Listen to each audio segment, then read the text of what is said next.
مریم نواز کل سے متحرک ہیں. آج پورا دن وہ ٹویٹر پر کل کے واقعے کی ویڈیوز شیئر کرتی رہیں. کل ایک طویل پریس کانفرنس کی. نون لیگ یہ بیانیہ بنا رہی ہے کہ نیب کی طلبی کا مقصد مریم نواز کو نقصان پہنچانا تھا. یہ بہت سنگین الزام ہے. مریم نواز گزشتہ روز نیب کی طلبی پر نیب کے دفتر گئیں. ہمارے ذرائع کے مطابق جب نیب کے دفتر کے باہر پتھراؤ شروع ہوا تو شہباز شریف کی طرف سے مریم نواز کو پیغام پہنچایا گیا کہ وہ فوری طور پر واپس آ جائیں، مگر وہ واپس نہیں آئیں اور انہوں نے جواب دیا کہ نیب نے بلایا ہے تو وہ جواب دے کر ہی واپس آئیں گی. مریم نواز نے آج گزشتہ روز اپنی گاڑی کو پہنچنے والے نقصان کی ویڈیو بھی جاری کی. مریم نواز نے دعویٰ کیا کہ ان کی گاڑی کی ونڈ سکرین کو جس طرح سے نقصان پہنچا ہے وہ پتھر سے ممکن نہیں. میں ابھی گھر پہنچی ہوں اور میں نے اپنی گاڑی دیکھی ہے جو کہ ایک بلٹ پروف گاڑی ہے. میری نہیں، میاں صاحب کی گاڑی ہے. اور آپ یہ دیکھیں کہ اس کا حال کیا ہوا ہے. ہر طرف سے، ہر جانب سے پتھروں سے، اینٹوں سے میری گاڑی پر اٹیک کیا گیا ہے. اور آپ یہ دیکھیں، یہ میں پیچھے سے شروع کر رہی ہوں. یہ دیکھیں، یہ دیکھیں جہاں میں بیٹھی تھی، اور یہ سب، یہ دیکھیں، یہ دیکھیں، اور یہ ہے میری ونڈ سکرین. یہ ہے میری ونڈ سکرین. آپ یہ دیکھیں، کیا پتھر آمد گاڑی کی بام پروف یا بلٹ پروف گاڑی کی ونڈ سکرین ایسے توڑ سکتا ہے؟ میں نہیں کہہ سکتی کہ کیا تھا، لیکن یہ پتھر سے کچھ زیادہ تھا.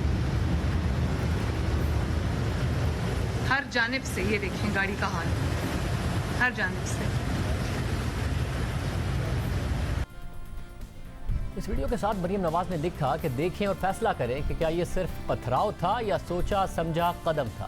پولیس کو پتہ نہیں تھا کہ میری گاڑی بلٹ پروف ہے. وہ کیا چاہتے تھے یہ واضح ہے. جب آپ پروسیکیوٹ نہیں کر سکتے تو پھر آپ اذیت پہنچاتے ہیں. اس کے علاوہ مریم نواز نے ایک اور ویڈیو شیئر کی اور اس ویڈیو کے ساتھ مریم نواز نے لکھا ہے کہ جس کالی گاڑی پر حملہ کیا جا رہا ہے وہ میری ہے اور واضح ہے کہ میں ہدف تھی. یہ بلا اشتعال حملہ تھا. گزشتہ روز نیب کے دفتر کے باہر جو کچھ ہوا اس پر آج قومی اسمبلی میں بھی بحث ہوئی. اسمبلی اجلاس میں نون لیگ کے پارلیمانی لیڈر خواجہ آصف نے اعتراض اٹھایا کہ مقدمے میں رانا تنویر کو بھی نامزد کر دیا گیا ہے، حالانکہ وہ کل قومی اسمبلی میں اسپیکر قومی اسمبلی کے ساتھ تھے.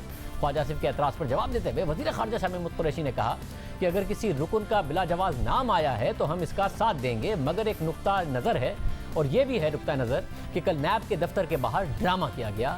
آج نیب میں ایک اور پیشی ہوئی اور وہ تھی وزیر اعلیٰ عثمان بزدار کی. آج نیب لاہور میں وہ پیش ہوئے، بغیر پروٹوکول کے نیب کے دفتر آئے اور پھر انہوں نے ٹویٹ کیا کہ آج قانونی تقاضے پورے کرتے ہوئے ذاتی حیثیت میں نیب کے سامنے پیش ہوا اور اپنا موقف پیش کیا. انکوائری کے معاملے پر نیب کو حقائق سے آگاہ کیا اور ابہام دور کرنے کے لیے حقائق سامنے رکھے.